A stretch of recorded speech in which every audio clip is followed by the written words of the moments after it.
lulusan calon guru penggerak angkatan 7 dari SDN Kabupaten Manggarai Barat. Pada kesempatan kali ini sebentar saya akan menjelaskan beberapa poin terkait apa saja yang penting dalam modul kehidupan. Tentunya modul ini akan bisa diterapkan di sekolah kita, khususnya di SDN Kabupaten. Tentunya saya sebagai seorang calon guru penggerak tidak akan bisa berjalan sendiri. Tentu saya membutuhkan kerjasama antara ibu kepala sekolah dan juga bapak ibu guru semuanya, termasuk anak-anak kita dan juga para orang tua murid.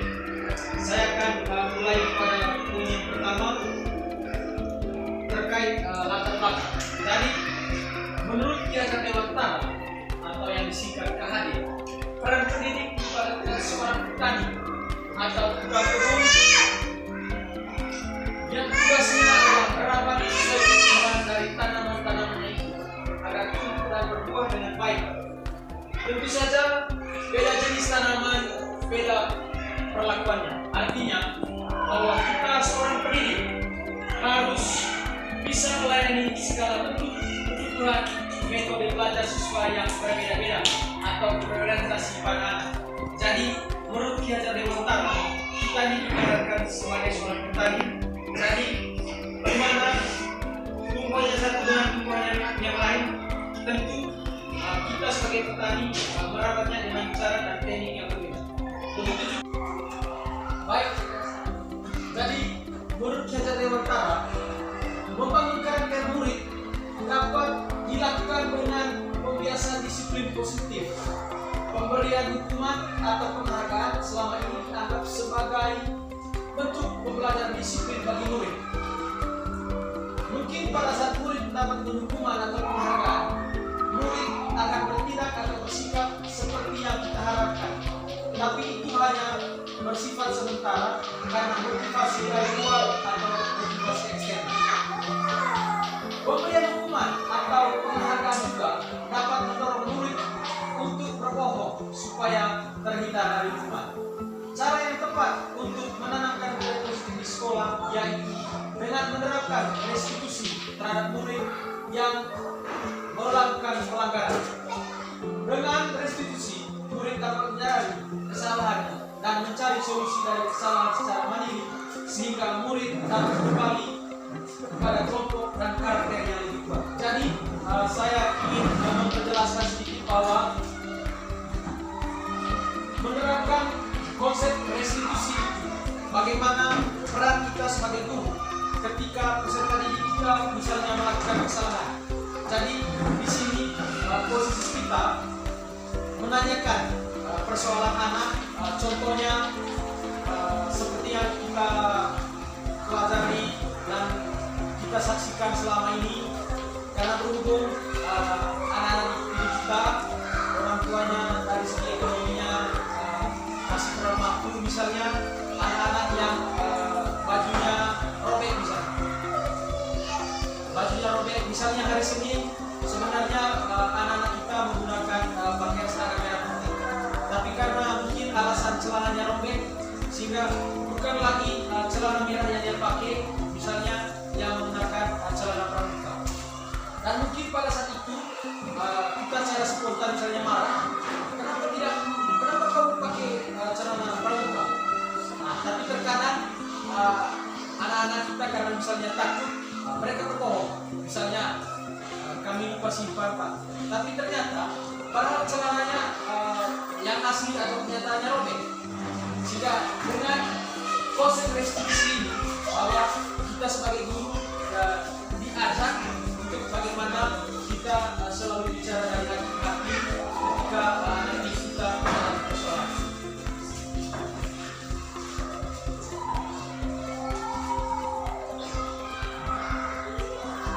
Ini bahwa dengan menyusun keyakinan kelas bersama murid diharapkan dapat memberikan kesadaran untuk melaksanakan keyakinan kelas tersebut sehingga tercipta disiplin positif di sekolah.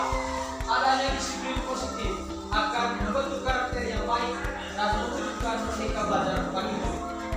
Lalu tolak ukur dari kegiatan aksi nyata ini bahwa tolak ukur dari kegiatan ini yaitu murid memiliki karakter yang baik, murid merasa nyaman di lingkungan sekolah, murid memiliki rasa tanggung jawab dan kesadaran yang tinggi dalam melakukan kebaikan, dan murid mampu menerapkan dan menjaga komitmen yang telah disepakati bersama.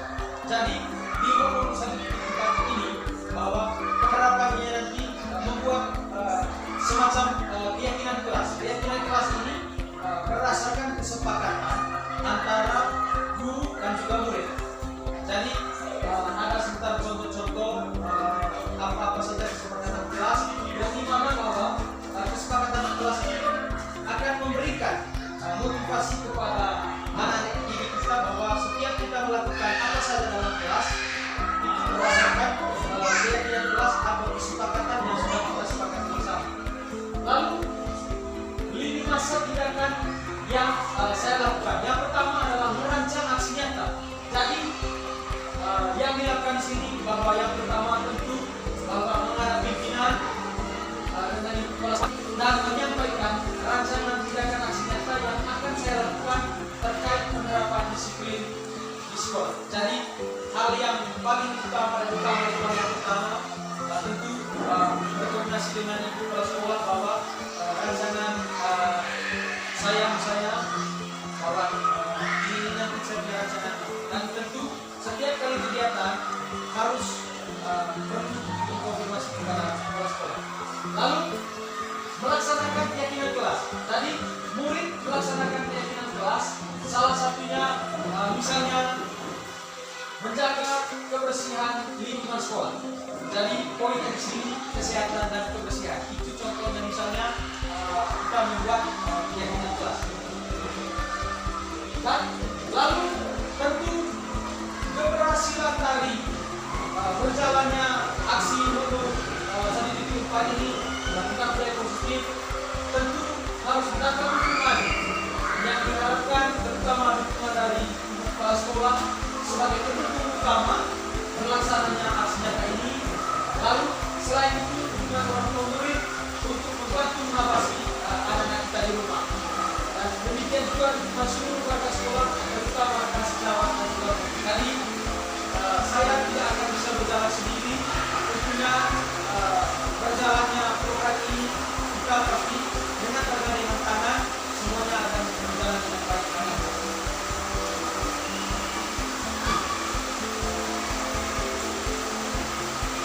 Lalu salah satu cara yang dilakukan guru dalam membantu siswa tumbuh maksimal mempunyai karakter program Pancasila yaitu bahwa dengan membangun budaya positif yang berpihak pada murid, membangun keyakinan atau visi sekolah yang menumbuhkan dan mengembangkan budaya positif. Dalam mewujudkan budaya positif perlu adanya disiplin positif. Lalu di sini ada sedikit konsep bahwa tentang disiplin positif. Jadi teori kontrol itu yang dinemukan oleh Dr. William Glasser, bahwa dia ingin menjelaskan bahwa yang pertama, Anda tidak bisa menghargai orang lain, hanya Anda yang bisa menghargai diri Anda. Jadi makna disiplin belajar kontrol diri dengan menggali potensi kita agar tetap tercapai tujuan mulia, yaitu sesuatu menjadi seorang yang kita inginkan, lalu berdasarkan nilai-nilai yang kita hargai. Lalu di situ juga semua perilaku menjadi tujuan. Jadi di situ ada yang disebut sebagai teori motivasi, lalu ada 5 posisi kontrol dan 5 kebutuhan dasar manusia. Nanti kita akan menjelaskan di poin-poin yang berikut. Sebelum saya akan melanjutkan materi ini adalah sebuah permainan. Jadi dalam permainan ini di bahwa kita diibaratkan sedang menggenggam sesuatu. Jadi kita diibaratkan menggenggam sesuatu, dan di balik genggaman itu ada sesuatu yang sangat berharga. Bahwa kita menganggap bahwa kita sedang menggenggam, dan di balik genggaman itu ada benda-benda yang berharga. Lalu di dalam kita perlu menjaga benda tersebut sekuat tenaga. Menjaga sekuat tenaga karena begitu pentingnya untuk kehidupan kita. Benda yang ada di dalam kepala kita. Sekarang ada teman kita yang mencoba dengan segala cara untuk membuka kepala tangan kita tadi. Lalu teman kita boleh membujuk, menghadik, mengintimidasi, memarahi, menggoda, menggelitik, bahkan menawari kita uang agar kita bersedia membuka kepala tangan. Jadi teman tadi selalu membujuk kita, coba bisa bawa bapak atau ibu punya tangan, saya ingin lihat. Sekarang setelah kita sama-sama mendengarkan ilustrasi ini, ada pertanyaan yang sebentar membutuhkan jawaban dari kita semua.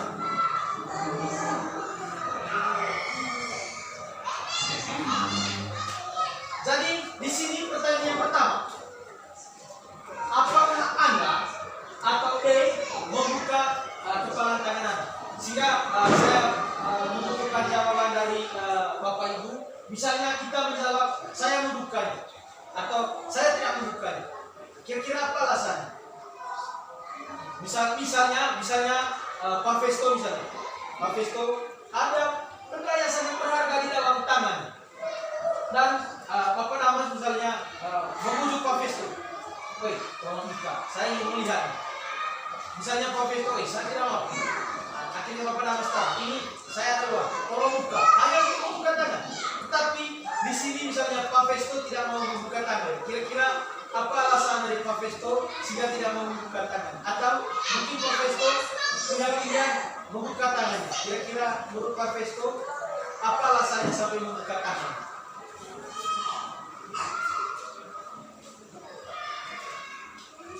Atau apakah kita terus menutup kepala tangan kita? Apa alasannya? Atau kira-kira apa yang sebenarnya yang harus kita lakukan?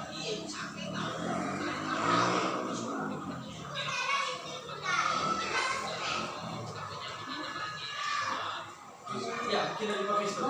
Kalau saya kalau saya itu adalah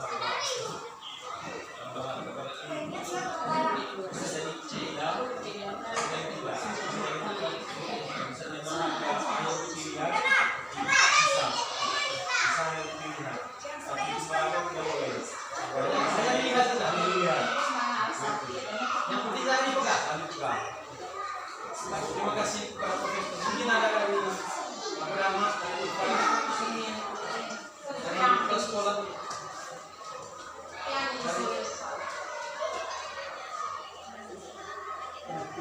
Ya, mungkin dari Bapak Damas.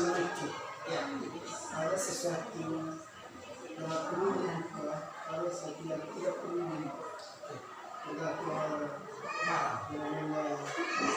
tergantung situasinya. Oke. Misalnya tidak boleh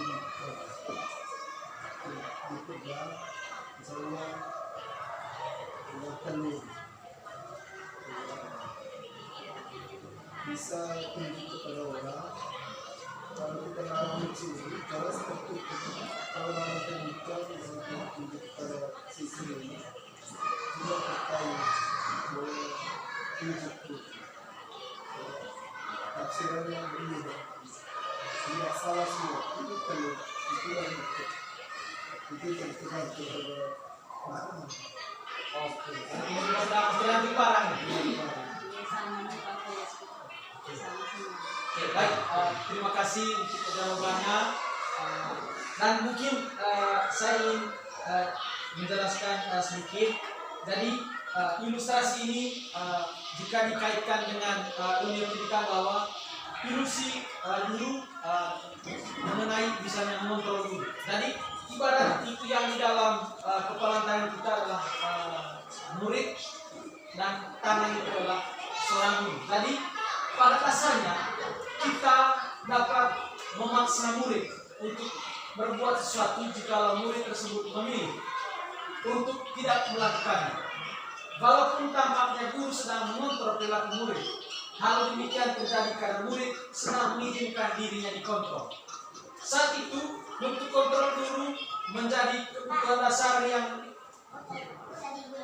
dipilih murid tersebut. Jadi, teori kontrol menyatakan bahwa semua perilaku memiliki tujuan, bahkan terhadap perilaku yang disukai. Jadi, di posisi ilusi ini, bahwa ada murid yang mau misalnya dikontrol atau kita memilih untuk tidak melakukannya. Jadi itu di ilusi guru mengontrol murid. Lalu yang kedua, ilusi bahwa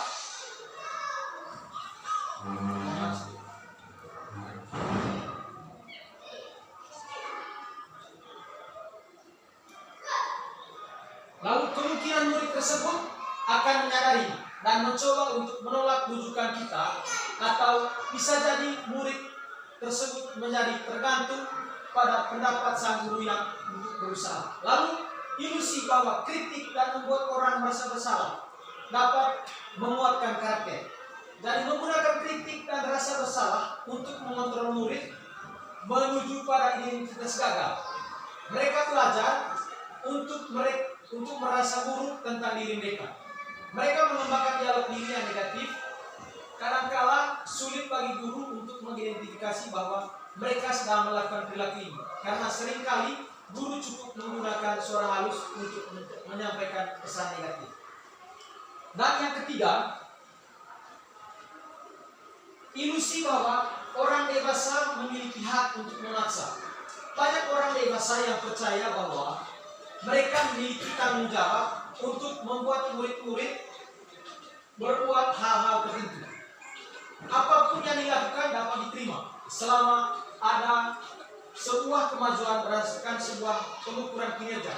Pada saat itu pula, orang dewasa akan menyadari bahwa perilaku memaksa tidak akan efektif untuk jangka waktu panjang, dan sebuah hubungan permusuhan akan terbentuk. Jadi seperti yang dijelaskan oleh Pak Festo tadi, bahwa misalnya Pak Festo tadi menolak untuk membuka, tetapi Bapak Damas misalnya memaksa Pak Festo untuk membuka. Jadi kalau misalnya dalam konteks ini terjadi perselisihan, jadi ada sebuah hubungan permusuhan akan terbentuk. Jadi kalau kita misalnya memaksa untuk membuka, tapi dari pihak sebelah misalnya menolak, dan tentu dalam hal ini bahwa seperti yang dijelaskan oleh Pak Festo tadi, tergantung kondisinya. Ada saatnya kita membuka dan ada saatnya untuk menutup. Lalu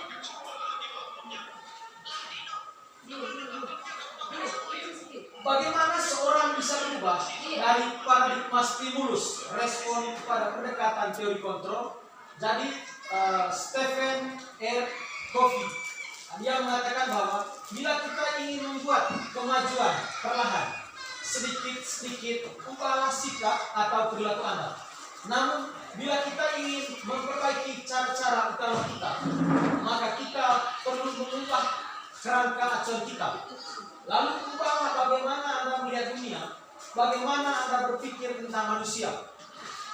Ubahlah paradigma Anda, skema pemahaman dan penjelasan aspek tertentu tentang realitas.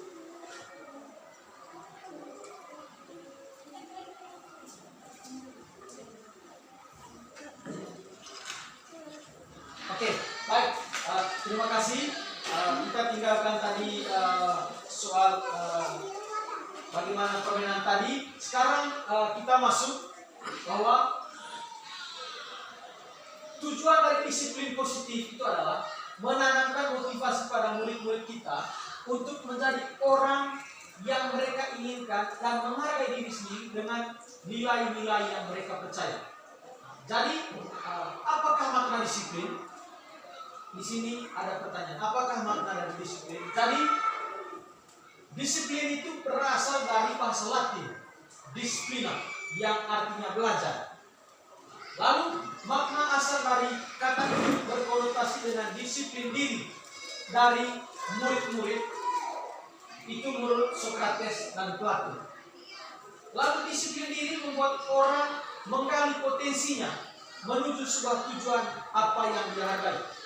Namun dalam budaya kita, makna kata disiplin telah berubah dari sesuatu yang dilakukan seorang pada orang lain untuk mendapatkan kepatuhan. Kecenderungan umum adalah menghubungkan kata disiplin dengan ketidaknyamanan, bukan dengan apa yang kita hargai atau pencapaian suatu tujuan mulia. Lalu disiplin banyak orang yang memaknai sebagai sesuatu yang dilakukan seorang pada orang lain untuk mendapatkan kepatuhan dan memiliki kecenderungan ketidaknyamanan serta sering dihubungkan dengan tata tertib yang berkaitan dengan sanksi dan bagi yang melanggar. Jadi terkadang selama ini kita berpikir bahwa kata disiplin itu hanya berlaku untuk orang lain, bukan berlaku untuk diri kita sendiri. Tetapi dalam sosialisasi kali ini kita sama-sama punya pemahaman yang sama bahwa kata disiplin itu harus mulai dari diri kita sendiri. Bahwa disiplin itu bukan hanya berlaku untuk orang lain, tapi juga berlaku yang pertama itu dari diri kita sendiri.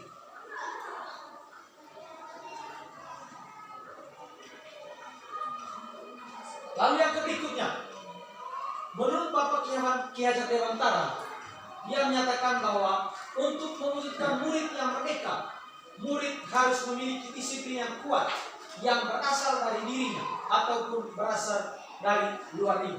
Jadi dalam hal ini bahwa motivasi dalam diri dan juga motivasi dari luar itu sangat berpengaruh terhadap disiplin yang akan dilakukan oleh murid-murid kita.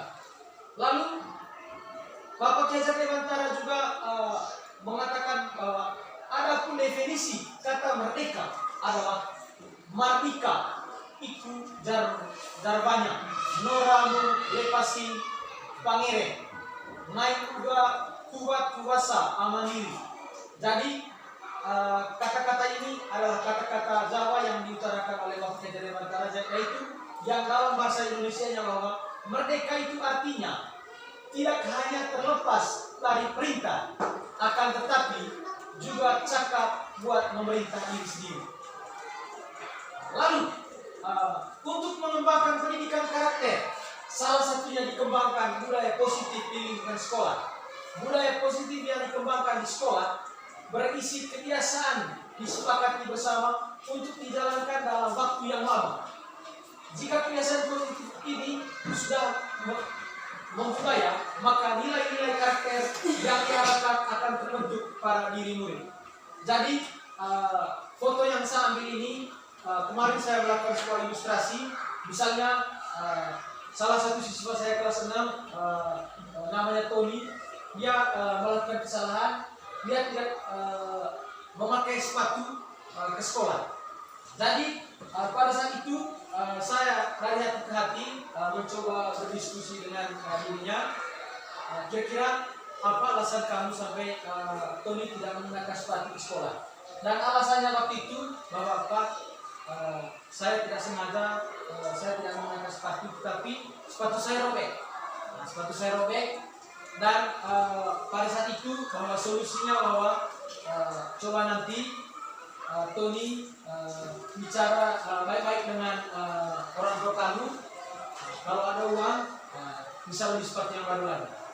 Lalu di poin yang kedua bahwa budaya positif apabila dapat berkembang dengan baik pada murid dan siswa, maka akan dapat membangun hubungan kerjasama yang baik antara murid, guru, dan orang tua, menumbuhkan kesadaran dalam melakukan hal-hal yang baik.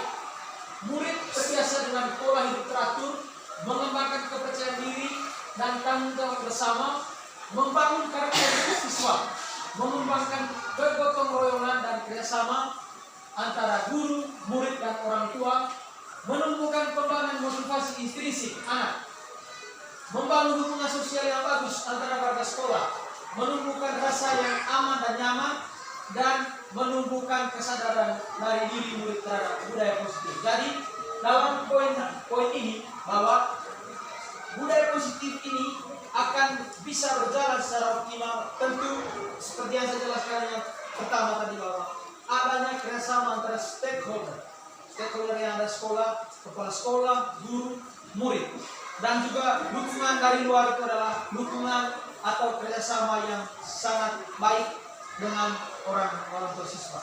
Jadi budaya positif ini akan berjalan secara optimal.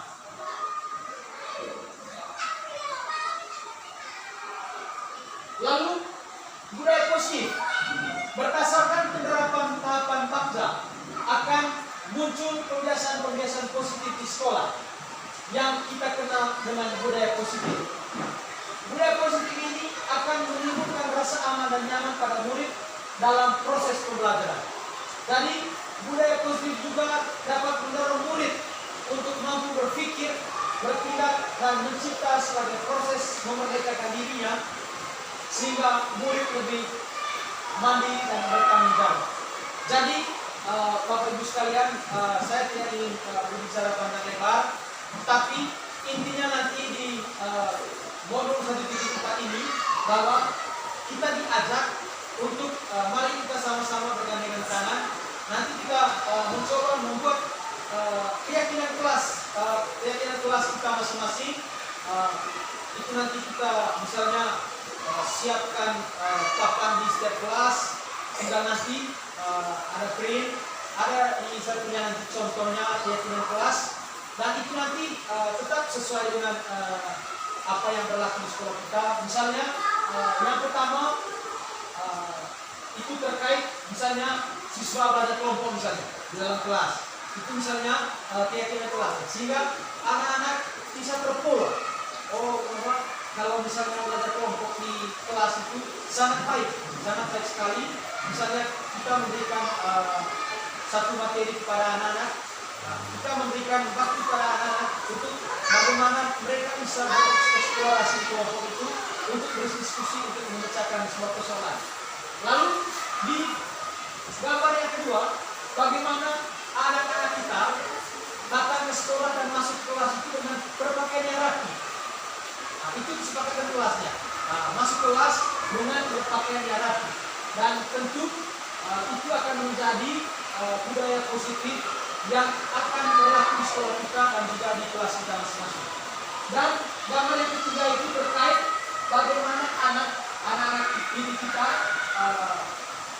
tawarkan kepada mereka terkait keyakinan kelas ini, misalnya membersihkan kelas secara teratur, membersihkan lingkungan sekolah juga secara teratur. Jadi budaya-budaya ini akan berjalan dari waktu ke waktu, sehingga itu nanti akan menjadi motivasi yang sangat-sangat besar bagi diri anak, sehingga untuk kedepannya kita tidak perlu lagi misalnya mengatur anak-anak hari ini kita misalnya bersih ini, karena anak-anak sudah terpola dengan hidup bersih, bahwa itu nanti akan menjadi kebiasaan yang akan anak-anak lakukan dari waktu ke waktu.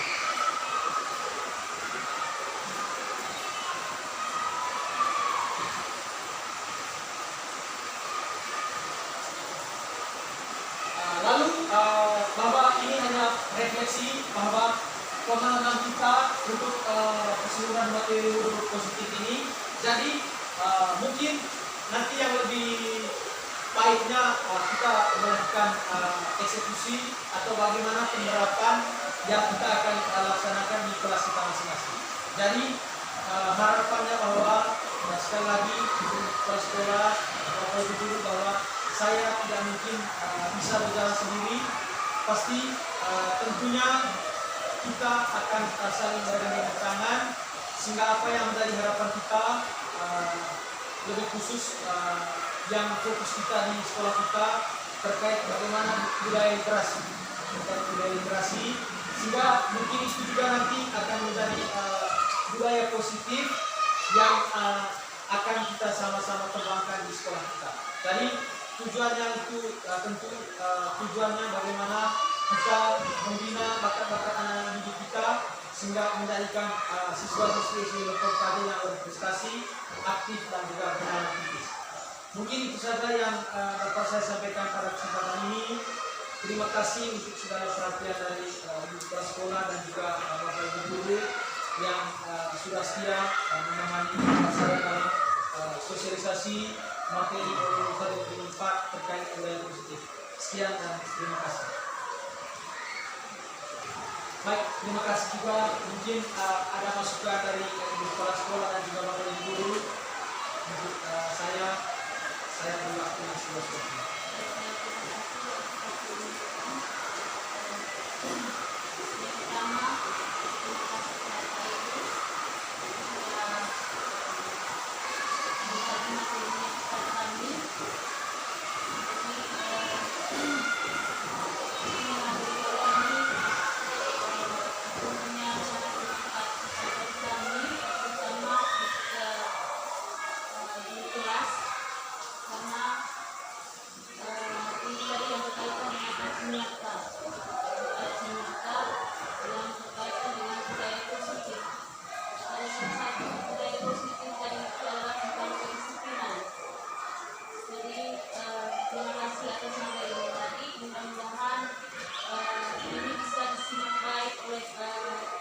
Masing-masing karena kita tahu bahwa tentang budaya positif ini tadi, jadi ini tentunya bisa mengontrol kelas kita masing-masing. Jadi dalam hal ini aksinya kita bagaimana aksi kita dari baik dari guru kelasnya maupun muridnya.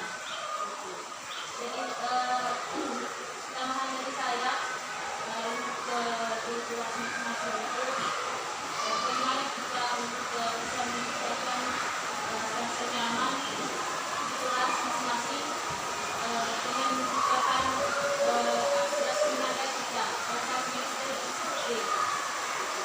Jadi harapannya bahwa masing-masing kelas bisa menciptakan keyakinan-keyakinan itu tadi. Jadi kita sama dengan teman-teman lain kolaborasi, misalnya dengan kelas itu kan ada 5 kelas atau yang bisa disebut itu struktur kelas. Jadi mungkin masing-masing kelas itu ke struktur kelas, mungkin itu salah satunya karena dalam struktur kelas itu kan jadi disitu kan ada bagian-bagian mulai dari kelas sampai di seksi-seksi itu. Dan kita bisa peralatan atau gunakan masing-masing seksi itu sebagai adakan ketua anggota. Dan itu kan bisa menjadi pembelajaran teman-teman yang lain. Ini itu salah satunya. Dan yang lain itu adalah terutama kita di bagian kebersihan kelas tentunya. Dan untuk itu, jadi ini bisa diantisipasi oleh kelas masing-masing kalau bisa, terutama yang kita di kebersihan kelas mungkin bisa antisipasi dari guru kelasnya, mungkin bisa bagaimana untuk bisa supaya pembelajaran itu bisa nyaman. Jadi tentunya kita salah satunya itu adalah kebersihan.